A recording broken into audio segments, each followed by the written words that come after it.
college campus, a factory, or a group home may make it easier to determine an outbreak.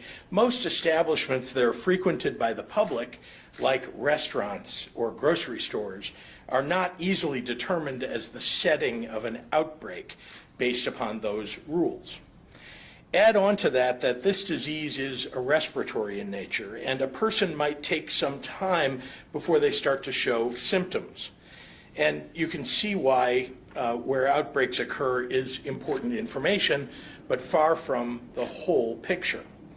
Much more useful for identifying regular locations that amplify the spread of the virus is exposure data, particularly useful for the average person who wants to design their day-to-day in a way that reduces the highest risks. Exposure data comes from contact tracers talking to confirmed positive COVID patients about the places that they went in the time before they were symptomatic or tested positive. For most people, especially those who don't have the ability to work from home, that's going to amount to multiple locations. The day before a person tested positive, for example, she might go to work and then stop at a grocery store and then stop and get drinks with friends at a bar. That's 3 exposure locations, and that's just one day. Why is this important? Because exposure data is going to give you a sense of where you're at the greatest risk for catching COVID-19. And particularly when we see community transmission as high as it is around the state, the risk is going to scale up across the board.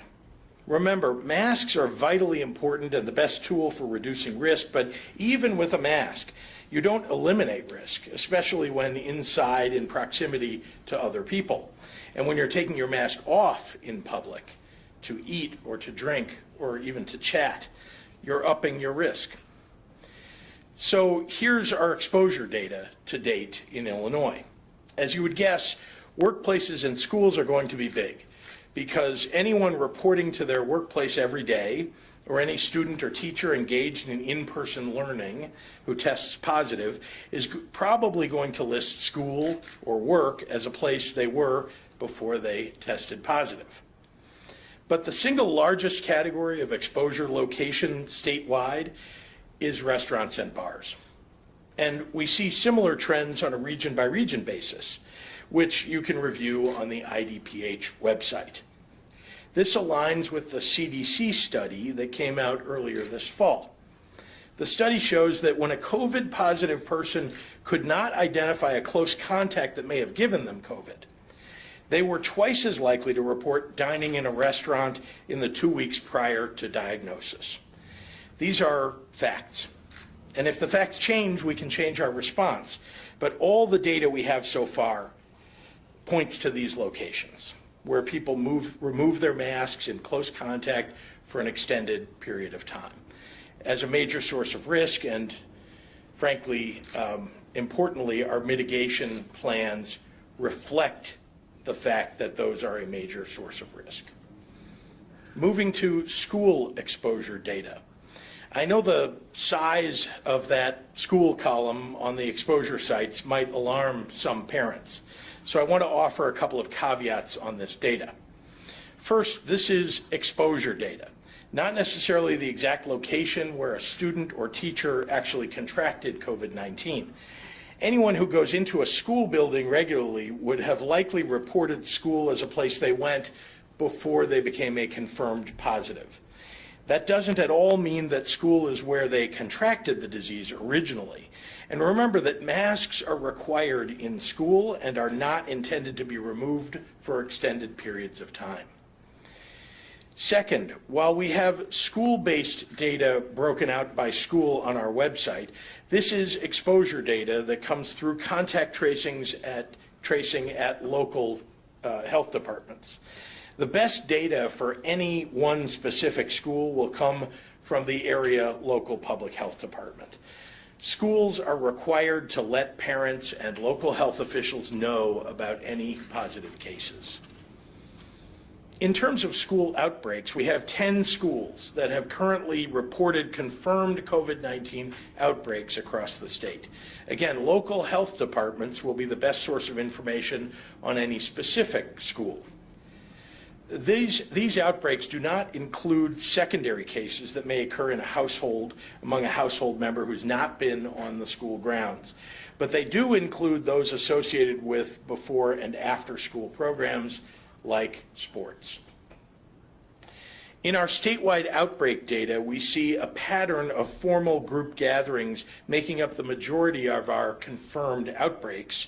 Again, these are the settings where it's easiest to trace the origins of someone's illness and declare a situation a formal outbreak.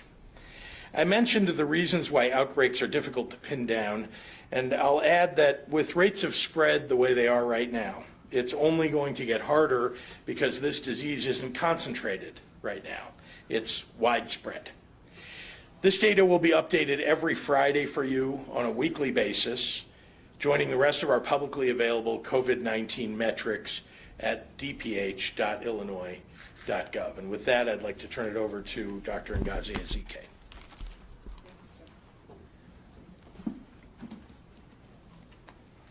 Good afternoon and happy Friday. In addition to the data that the governor just spoke about, I want to tell people that we are also adding, similar to the CDC, we will begin reporting confirmed and probable cases. I know that the various CDC terms may be new and or confusing, so I want to explain this update so you can best understand the numbers. I'm thrilled that so many people are following along on our website and following the information, so we want to make sure it's all clear. As information, science, treatment, and testing have evolved, so too has our response. In August, the national case definition was changed so that an antigen test alone would be considered a probable case. With the increased use of antigen tests, we will get more probable cases, and we want to make sure that we capture all of those cases that are diagnosed via antigen tests, similar to how the CDC does this and similar to how other states are calculating this as well, so that we can show our actual true burden of disease here in Illinois. The result of this is that the total number of cases since the beginning of the pandemic that we report today is going to look quite a bit higher because we have added all the probable cases since the beginning of the pandemic. Those were already reported each week on our website, but we're bringing that in. So there's approximately 7,600 additional cases that will be added to Illinois' total number of cases. To be clear, these are not being counted as new cases that occurred in the last 24 hours. These are previously reported probable cases that are now being included in our total grand case count instead of having them separated out. So today, for the new cases that were reported over the last 24 hours, that number is 10,376. And that creates total number of cases 465,540. That unfortunately, we reported 49 additional deaths for a total of 10,079 lives lost. In the hospital overnight with COVID-19 were 4,090 individuals, and of those 786 were in the ICU and 339 were on ventilators.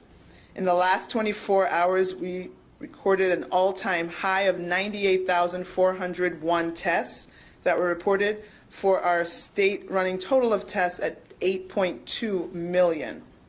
I'd like to remind everyone of the importance, again, of contact tracing, as the governor illustrated, and how answering a contact tracer's call and answering their questions can help slow the spread of the virus.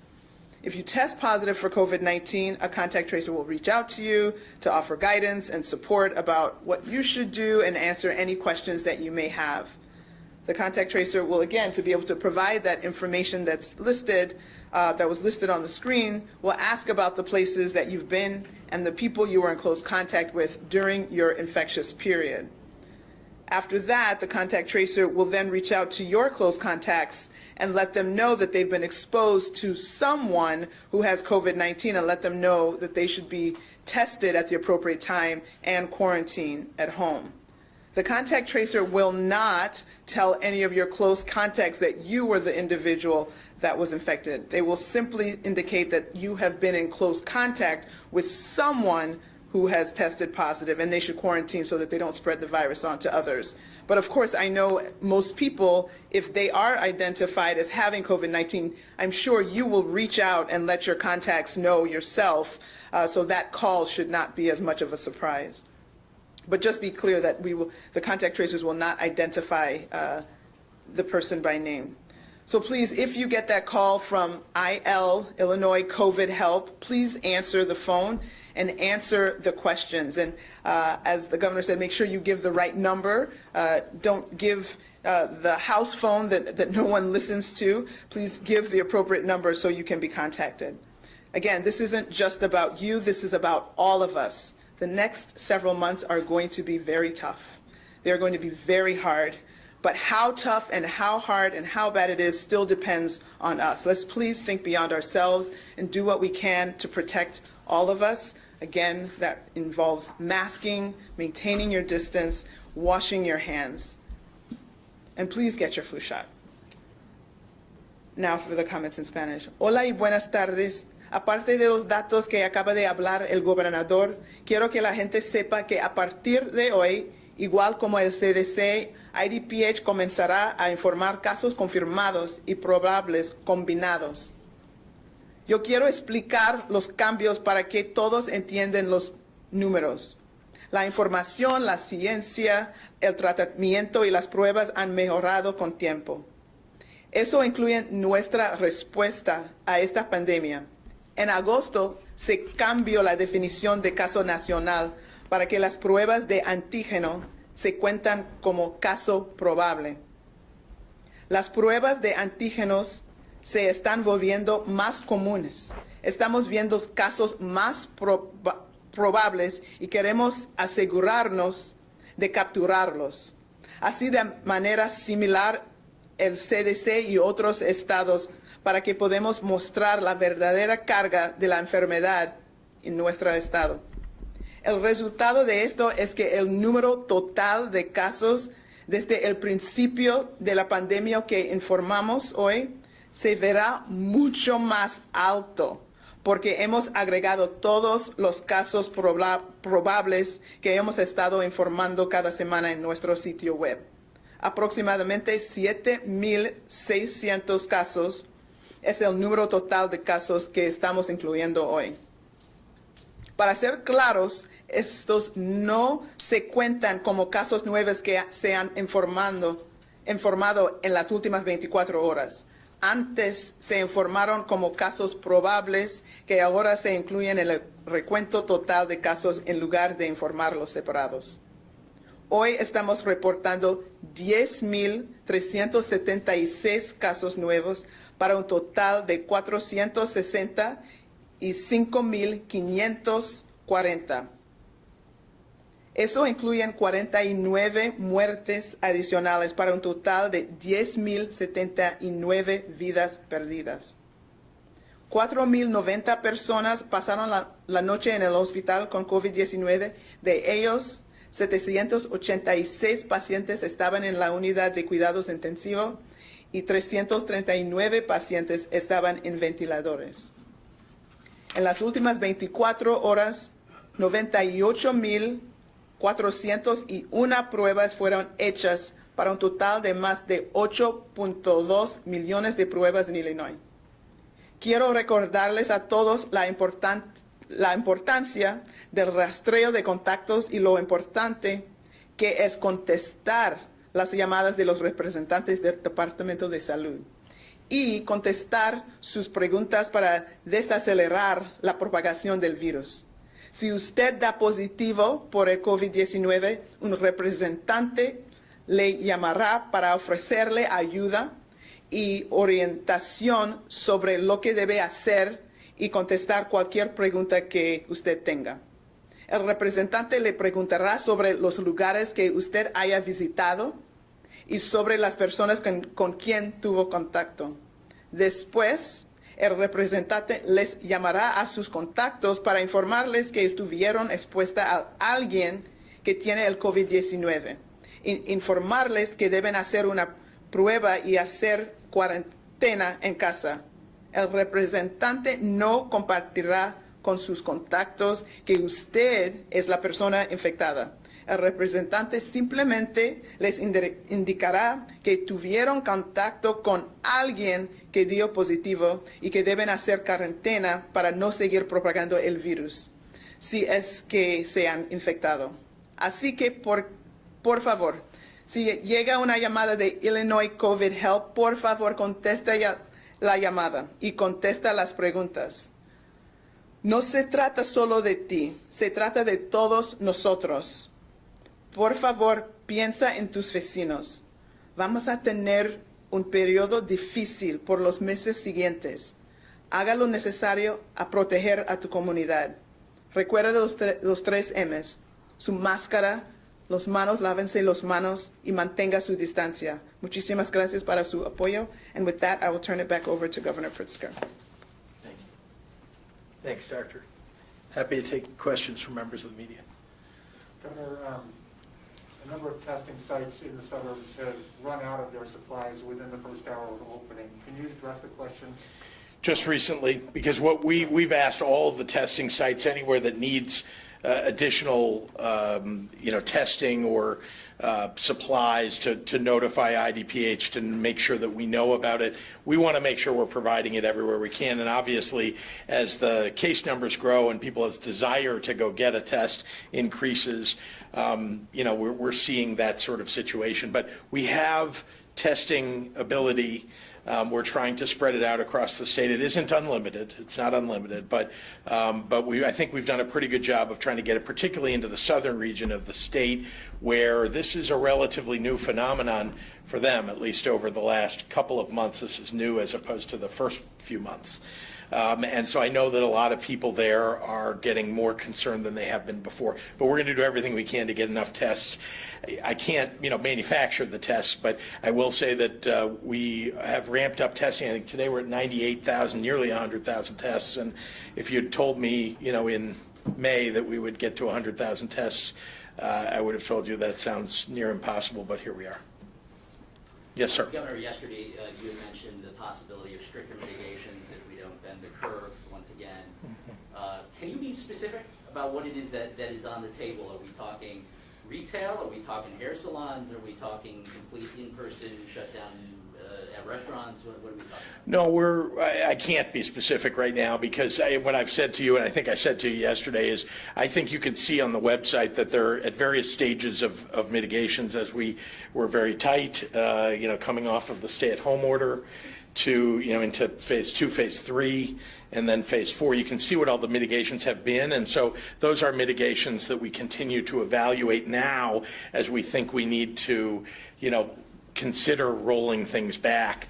But, it's the last thing I want to do, but I'm ready to do it because if we can't make these numbers, flatten and head back down again, the only way that we know right now, because there's no medication, there's no vaccine, the only way really that science has told us that we can limit the number of cases or the epidemiological spread of the disease is by having less interaction, and less interaction means cutting off people's ability to interact in various places. I mean, in presenting the contact tracing data regarding restaurants, are you looking at the possibility of takeout and delivery only at restaurants?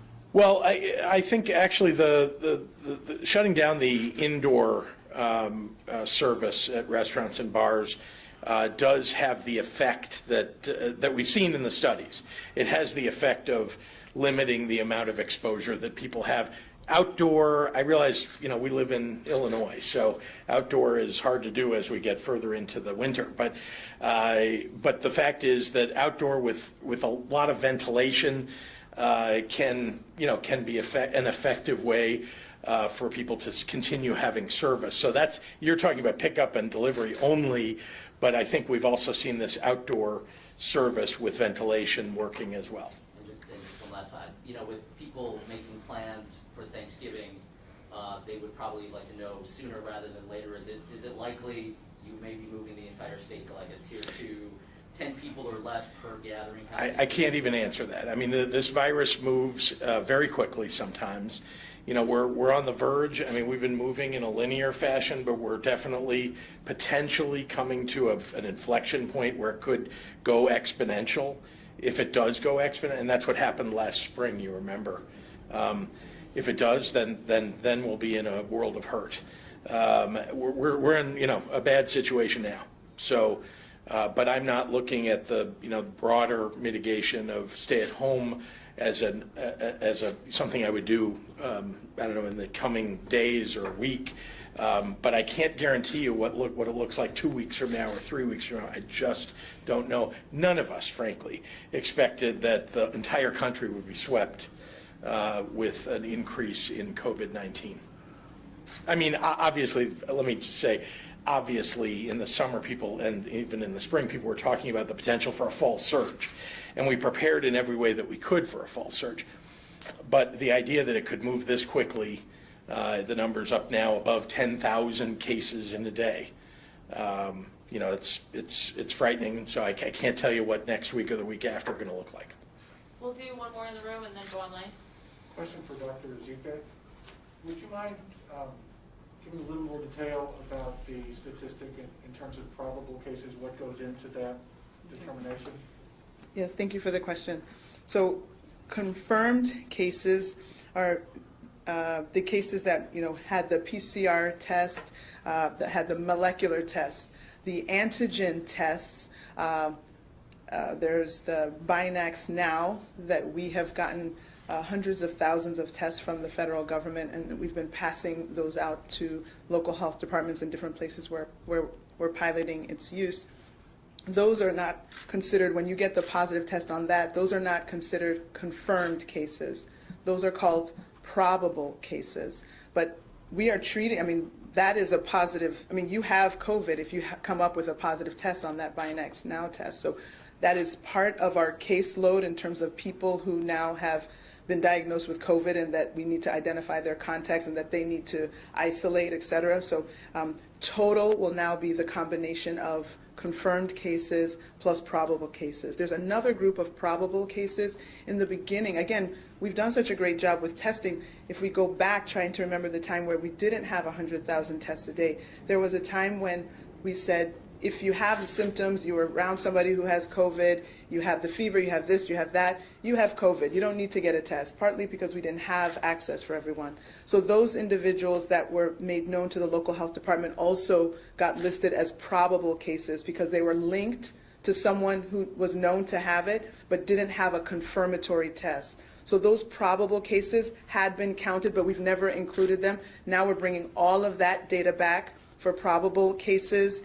The antigen forms probable cases and putting it with our confirmed cases from the molecular test. Is that clear?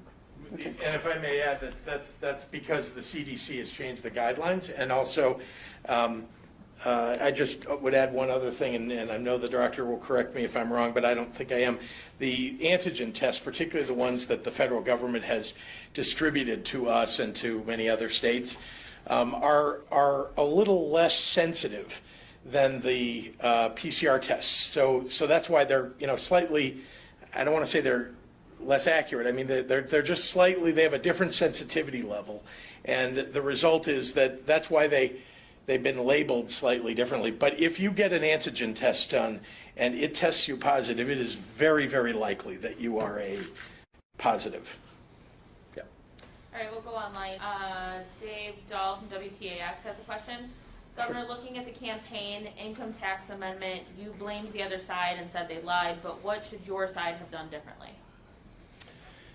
Oh, well, gosh, I mean, I know that you can always look back and say that there are things you could do differently. There's more you could have done, or some group of people that you perhaps could have messaged differently to. But remember, we were facing just a pack of lies that were being put up on TV with $50 million and just lie after lie. And so I think that is the principal reason that the fair tax failed. Ryan Boyles at Health News Illinois. Question for you or Dr. Ezike. Do you have a number for how many total people are doing contact tracing across the state? And as the number of cases continues to grow, will health departments need to hire even more people to keep up with the caseload? Yes, and yes.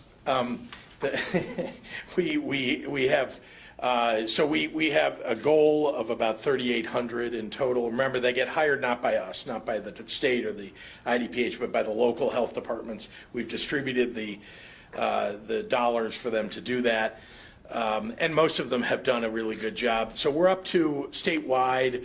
When you include the paid tracers, and then we have a group of volunteer tracers and some alternates, but in total it's more than 30, we're almost at 3,300 out of the 3,800 that are intended. Many are in process of being hired, and there are a couple like the Chicago Department of Public Health is still, still working on it. And there are going to be hundreds that will be added just by them alone, so they're a little behind most of the other counties or cities, frankly, in the state. So once they get in there with more hiring, I think our numbers will exceed 3,800. Do we need more? Yes. I mean, the case numbers have gone up, and so we'll continue to look at how we might be able to afford hiring more and how we might use more volunteers. Dan Petrella at the Tribune is asking why this data is only 191,000 cases instead of the full 465. I don't know quite how to answer that. Do you? From when we started the contact tracing program. Yeah, it's from when we started the program. Dan, it's just because we get this information from the local health. And they were ramping up. I think that's the answer. So I mean, there's obviously you're not going to call people that had COVID, back during the beginning of this process. We're doing cases as they come. So it's, you have to think about the number of people who were being hired in the very beginning. They weren't up to their full quota, but they were, madly doing contact tracing. But we're obviously doing more on a daily basis now than we were at the beginning. Kelly Blower at Block Hub asked a similar question to one we had earlier, but I'll ask it anyway. Will the state be adding any more permanent or mobile testing sites around Chicago? People are being turned away from sites after having to wait days due to high demand and lack of supply. So the city of Chicago has been the principal provider of sites in the city of Chicago. So you might want to ask them. We do provide, nevertheless, additional sites for the city. City has, though, its own allocation from the federal government. A lot of money came from the federal government to the city to provide testing sites. And so we've taken the state money to provide testing sites for, frankly, a lot of other places in the state. This is a very big state. Chicago represents about 20% of the population of the state, 21%. And we have to, deal with the rest of the state as well. So we have provided mobile sites, and we've worked with the FQHCs to bring them on board in the city of Chicago, and many more that we've added on top. But principal responsibility resides with the city. Jake Griffin at the Daily Herald. Does IDPH's change of adding probable cases to the county totals affect the Medicare reimbursements for hospitals that treated these probable cases? And if so, is that the reason for the change that was made today? Why not include probable deaths in that total? I don't. If someone had was a probable case, they would have been treated as a COVID patient.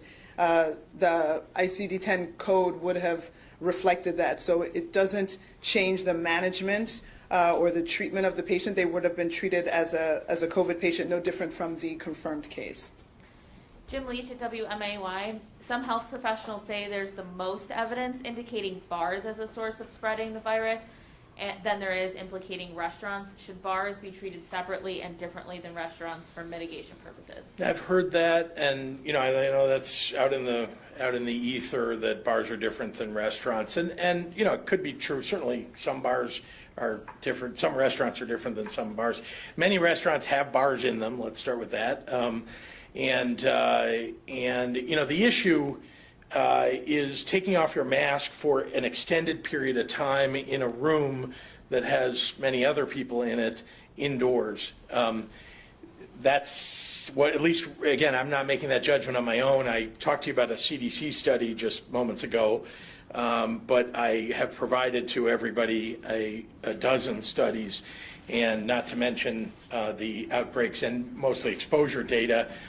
You'll see, for example, the city of Chicago's exposure data that shows bars and restaurants both are, very, very high incidence of exposure. Tristan Hardy is asking, Springfield's mayor says the mitigations are broad. Explain how one county's increase in positivity rates can affect another. So, we don't, there are no fences between cities and counties.